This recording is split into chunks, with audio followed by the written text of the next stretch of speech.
নমস্কার বন্ধুরা, কিয়ান্স ব্লগে তোমাদের সবাইকে স্বাগত। আমি খুব ভালো আছি, আশা করি তোমরা সবাই খুব ভালো আছো। আজ আমাদের পাড়ায় প্রতিমা বিসর্জন, তাই সবাই মিলে আয়োজন করেছে একসাথে সব মেয়েরা মিলে নাচবে। আমি ঠিক নাচতে পারি না বলে তাই আমি ওদের দলে আর নাম লেখাইনি। এদিকে মা গাড়িতে উঠে গেছে বাড়ি চলে যাবে বলে। মা চলে যাচ্ছে, এখন কি ঝমঝম, কিছুক্ষণ পর এখানটা ফাঁকা থাকবে। আমরা পাড়ার 3 বউ মিলে একটা ছবি তুলে নিলাম। আর এই লাল শাড়ি পরা বান্ধবীটা প্রেগনেন্ট ছিল বলে ও যায়নি বেশি দূর। সবাই মিলে ভিড় বাড়িয়েছে মায়াকে দেখার আর তারপর প্রোগ্রাম দেখার। এত সুন্দর করেছে না প্রোগ্রামটা, খুবই সুন্দর হয়েছে। আর ব্যান্ড পার্টির তো কোনো কথাই নয়।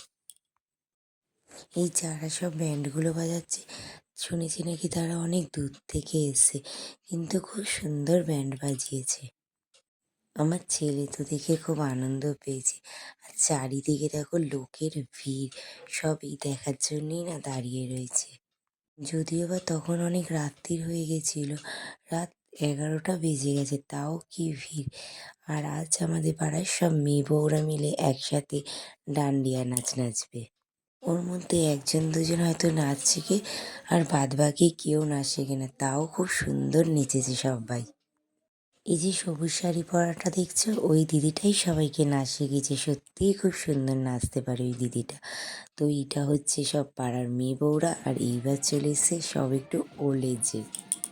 এদিকে ছেলে একটু গোপাল ভাঁড়ের সাথে ছবি তুলে একটু মিকির সাথে নেচে নিল, আমরাও একটু ছবি তুলে নিলাম। তারপর এবার বাড়ির দিকে রওনা দিচ্ছি, ওদের এখনও অনেকটা দূর আছে আসতে। তো এবার বাড়ি চলে যাই, গিয়ে সব কাজ বাজ সারবো। তো আজ এইটুকুনি থাক, কাল আবার দেখা হবে। সবাই ভালো থেকো, সুস্থ থেকো।